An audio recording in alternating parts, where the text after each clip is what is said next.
जय हिंद जय भारत। तो चलो आज के देखছি আমরা পলিটির সিপিসি সিআরপিসি আইপিসি এগুলো কি, তারপরে অনুচ্ছেদ ধারা এগুলো নিয়ে আজকে ঘনীভূতভাবে আলোচনা করব। তো সিআরপিসি আরপিসি আইপিসি জানতে গেলে আমাদের জানতে হবে কনস্টিটিউশন অফ ইন্ডিয়া, মানে সংবিধানটা জানতে হবে, ভারতের যে সংবিধান। তো ওটা আমাদের সংবিধান কখন লাগু হয়? ওটা লাগু হয়েছিল 1950 26 জানুয়ারিতে আমাদের সংবিধান, মানে দেশ গণতন্ত্র হয়, রিপাবলিক। তো আমাদের সংসদে সংবিধানে কি রয়েছে না, সংবিধানে আমাদের দেশকে কি করে চালনা করব, রাজ্যকে কি করে, আমাদের রাইট, এগুলো সব আছে। মানে তো সংবিধান বুঝতে পারছো যে সংবিধান, আমাদের ভারতের সংবিধান এত সুন্দর যে আর কিছু ওটা নিয়ে শব্দই আসে না। তো কনস্টিটিউশনে আমাদের মানে রয়েছে দেশ, দেশ কি করে চালানো যাবে, তারপর রাজ্য, রাজ্য কি কি মানে ওর ক্ষমতা থাকবে। তো রাজ্য তো আমাদের আর্টিকেল 1-এ আমাদের তো ক্লাস শুরু হয়ে গেছে সংবিধানের, পলিটিক ক্লাসে আমরা পড়েছি। তারপর সরকার, সরকার কি করে চলবে, পার্লামেন্ট সংসদ, মানে সরকার কি করে নিয়ন্ত্রণ করবে, এগুলো সব সংবিধানে আমাদের কনস্টিটিউশন অফ ইন্ডিয়া সব লেখা আছে। তারপর নাগরিক, আমরা যে সিটিজেনশিপ, আমরা মানে ভারতের যে নাগরিক, এগুলো কি কি সব কিছু দেওয়া আছে, নাগরিকত্ব। তারপরে অধিকার, আমাদের কি কি অধিকার থাকবে কি কি থাকবে না, হ্যাঁ, রাইট টু ফ্রিডম এগুলো। তারপরে রয়েছে আইন কানুন, এগুলো বানানো যাবে, মানে নতুন ল। হয়তো কোনো রাজ্য, যেমন কি বিহার থেকে ঝাড়খণ্ড আলাদা হলো, ওটা কি মানে এইখানে লটা তাহলে চেঞ্জ হলো, আলাদা রাজ্য করা হলো। আর্টিকেল 1-কে কি 1-কে তাহলে চালনা করে করা হলো, ঝাড়খণ্ডকে মানে বিহারকে ঝাড়খণ্ড 2000 সালে। তো এই আইন চেঞ্জ করা যাবে, কানুন। তারপরে সংবিধানটা যদি বইটা তোমাদের একদম পুরো ইতিহাসের মতন লিখে দিত, কোনো ছাপ নেই দিত, তাহলে কি হতো? তো আমাদের যে আর্টিকেল, আর্টিকেল বা নম্বর বলতে পারো, অনুচ্ছেদকে বাংলায় বলে। তো আমাদের আর্টিকেল সংবিধানে রয়েছে 395, 395টা, দুবার বলো, 395, 395টা আমাদের আর্টিকেল আছে। তো এগুলো কি সাজিয়েছে বইটাকে, পুরো সংবিধানটাকে, যে কেমন করে খুঁজবো আমরা। হয়তো যদি আমাদের অধিকার, অধিকার খুঁজতে চাই যে আমাদের কি অধিকার আছে, রাইট টু ফ্রিডম আমরা জানতে চাই, তাহলে সংবিধান আমরা খুললাম, খুলে নিয়ে 19 আর্টিকেল, মানে অনুচ্ছেদ 19-এ গেলে আমাদের রাইট টু ফ্রিডম আমাদের সব ওইখানে দেওয়া আছে, দেখলে হয়ে যাবে। আলোচনার বিষয়ে আসছি, আমরা প্রথমে দেখছি CPC, civil procedure code. CPC দেখতে গেলে যেটা সাধারণ কানুন, যদি বলতে পারো চড় থাপড় গালাগালি দেওয়া, তারপরে 2-4 ঘুষি মারা, এগুলো সিভিলে আসে। সিভিলে যেমন প্রপার্টি ল রয়েছে, মানে তোমার জমি জায়গা, তুমি হয়তো কোনো জমি জায়গার মালিক, তুমি হয়তো কাউকে দিতে চাইবে, তাহলে কি, আর কেউ যদি কেড়ে নেয় জমি কারো, তাহলে প্রপার্টি ল, এটা পুরো মানে এক বুক আছে, সিভিল ল, প্রপার্টি ল, ওই প্রসিজারগুলো উকিলদের জানানো থাকে, তো কোথায় কি আছে। হ্যাঁ, তো প্রপার্টি যখন তোমরা জমি জায়গার মানে আইনে যাবে, তখন তোমার প্রপার্টি ল এখানে। তারপরে ল অফ কন্ট্রাক্ট, মানে তুমি হয়তো কোনো কন্ট্রাক্ট নিয়েছো, বা ঠিকাদার বলতে পারো, কোনো ঠিকায় নিয়েছো, তো কন্ট্রাক্ট ছাড়াই দিয়েছো, বা হয়তো কোনো দোকান রেন্টে নিয়েছো, রেন্টের তোমার কি পেপার সব সাবমিট করতে হবে ল অফ কন্ট্রাক্টে, আগে প্রসিজার বানিয়ে তারপরে তোমাকে দেবে কন্ট্রাক্ট। হিন্দু ল, হিন্দু ল হিন্দুদের জন্য আলাদা রয়েছে ল, হিন্দু সমাজে। আর মুসলিম ল, মুসলমানদের জন্য আলাদা রয়েছে। তো আসির বানায় আমাদের সংবিধানের, এইগুলো পুরনো মানে অনেক কিছু রয়েছে। তো মুসলমান সমাজে তো দেখবে তালাক তালাক তালাক 3বার বলে দিলে ওদের তালাক হয়ে গেল, আর ওটা হিন্দুদের অনেক কিন্তু কঠিন আছে। তো এখন সব কিছু হয়ে গেছে হিন্দুদের। আর শুনো ভাই, মানে দুনিয়ায় এমনও মেয়ে আছে যারা কোনোদিন মানে যতই ভালো স্বামী হোক থাকবে নাই। আর কিছু মেয়েও আছে যে কোনোদিন ওরা ছেলে ওর সাথে থাকতে পারবে না, এমন মানে খারাপ রয়েছে কিছুগুলো। তো হিন্দুদের জন্য আলাদা রয়েছে পুরো প্রসিজার, মুসলমানদের জন্য ওরা তালাক তালাক তালাক পুরো হাটিয়ে দিল মোদী সরকার। এখন নতুন মেম্বার 3 বার তালাক নেই তো হোয়াটসঅ্যাপে লিখে পাঠান দিত, তালাক হয়ে গেছে যাও। তো সিভিলে এইগুলো পড়ে। এই হিন্দু লয়ের জন্য আলাদা একটা বুক আছে, রোমান লয়ের জন্য আলাদা একটা বুক আছে, ওই বইয়ে পুরো দেওয়া আছে।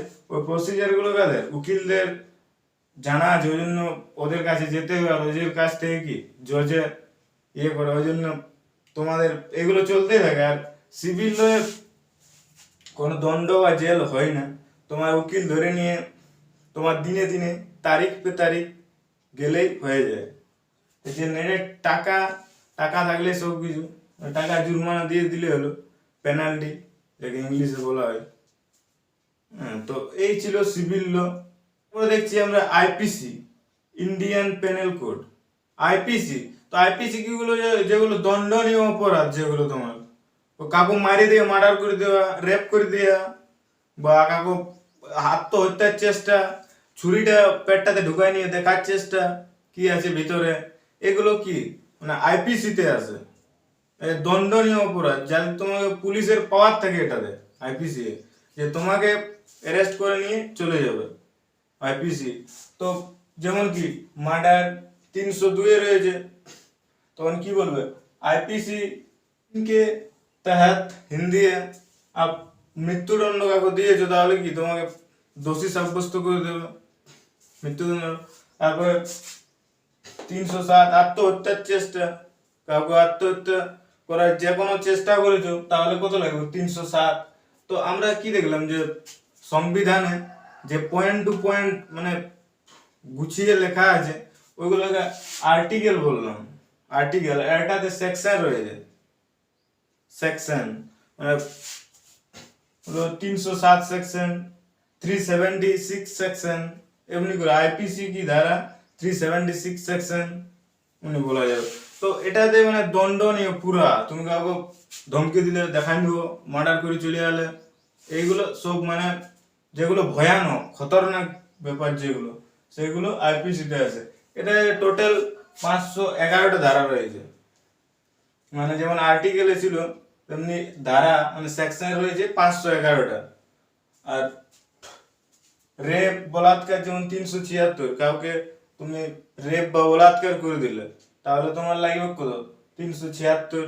এটার প্রসিজার গুলো সব বললাম না, উকিলদের মানে থাকে সব জানা, ওরা প্রসিজারটা করে দেয় ওরা।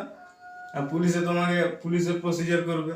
তারপরে সিআরপিসি তোমাকে কোর্টে যেতে হবে। হ্যাঁ, তো আমাদের ইন্ডিয়ান পেনাল কোড যেটা চলছে দণ্ডনীয় মানে দণ্ড যে আমাদের বলতে পারে যে একটা বই দণ্ড দেওয়া, এখানে সব মানে দেওয়া আছে ভারতের যে কোন কাজটা করলে তোমাকে কি দণ্ড দেবে, সাজা বলতে পারো, ওইগুলো সব ইন্ডিয়ান পেনাল কোড রয়েছে। এটা অনেক দিন আগে 1860 লর্ড ম্যাকেলে বানিয়ে গেছে, অতদিন ওইটাই আমরা এখনো ফলো করছি সব। যেমন 392 চুরির মানে তোমরা চোর হয়ে যদি তাহলে তোমার লাগবে 392।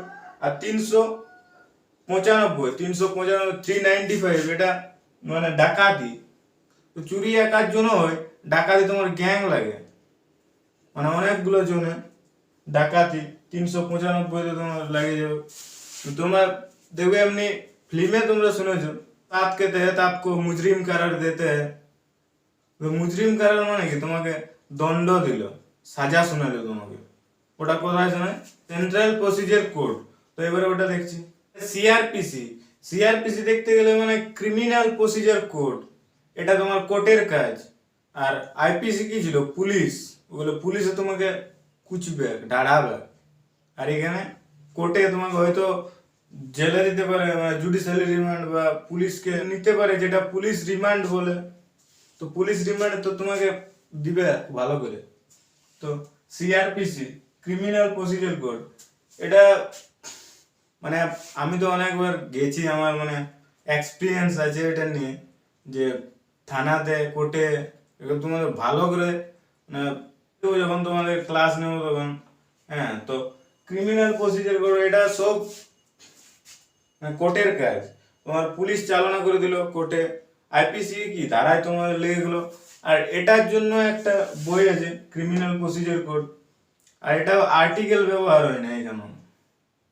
এখানে কি হয়, ধারা, সেকশন, আলাদা আলাদা সেকশন আছে, ওগুলো উকিলদের জানা, জজের ওদের এটা কি ক্রিমিনাল প্রসিজার কোড, কি কি তোমার দণ্ড দিবে, কত কিছু তোমার উপর সাবুত পাইলো, কি কি দেখালে। হয়তো তুমি কাকো মানে চাকু ঢুকাইছো, আত্মহত্যার চেষ্টা তাহলে করেছো এখানে, তো আত্মহত্যার চেষ্টার জন্য তোমাকে তাহলে কেস দিয়ে দিল পুলিশে, তো তোমাকে লিখলো সিআরপিসি মানে ক্রিমিনাল প্রসিজার কোডে। তোমাকে জজ আর যে ম্যাজিস্ট্রেট রয়েছে, উকিলে কি তোমার যে তোমাকে কেস করেছে ওর দিক থেকে কেস লড়বে, সাবুত দেবে তোমার। আর তোমার যদি ওটা না করো, ওটা মিথ্যে হয়, তাহলে কি তোমার সাবুতে এখানে জয় হয়ে যাবে। আর না হলে তোমাকে জুডিশিয়ারি ক্রিমিনাল জেলে যেতে হবে, বা তারপর পুলিশ রিমান্ডও রাখতে পারে তোমাকে, তো বেশিরভাগ জেলে হয় এগুলো। হ্যাঁ, তো সিআরপিসি ওইটাই রয়েছে মানে কোর্টে তোমার সব কিছু হবে এখানে, তোমার উপরে ওয়ারেন্ট আছে, আর একটা সমন কেস একটা আলাদা। তো সিভিল মানে তোমার সিভিল সাধারণ কেসগুলো সিভিল, আর আইপিসি তোমাকে ধারা লাগাচ্ছে ভালো বড় বড় কেস, তোমাকে মারেছো কাকো, মরান দিয়েছো, এগুলো কি আইপিসি এ। আর सीआरपीसी এ তোমাকে সাজাটা শোনাবে, दफा 305 के तहत आपको मुजरिम करार देते हैं। हाँ, ऐसे बोलते हैं ना फिल्म में।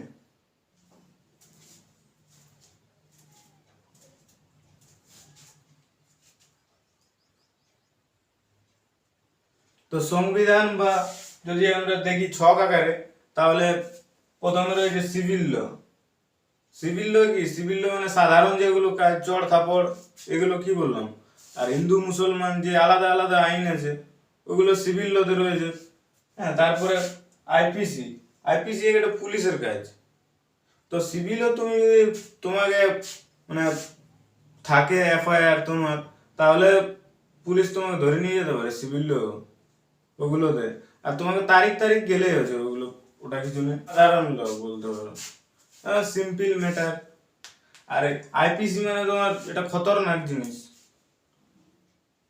বিস্ময়কর বলতে পারো, যেগুলো মার্ডার টাডার, তারপর র্যাপ, গ্যাং র্যাপ, এগুলো সব কি পুলিশ রিমান্ড। তোমার পুলিশের অনেক পাওয়ার এখানে, পুলিশ তোমাকে মারে লাল করে দেবে।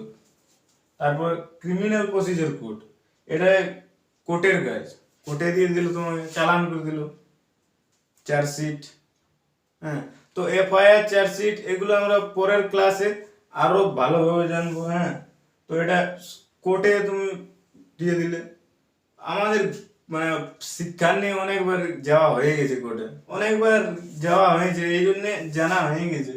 হ্যাঁ, তো আমরা সংবিধান মানে আর্টিকেল, এটাকে কি যে পয়েন্ট টু পয়েন্ট মানে সাজিয়েছে, ওগুলো আর্টিকেল।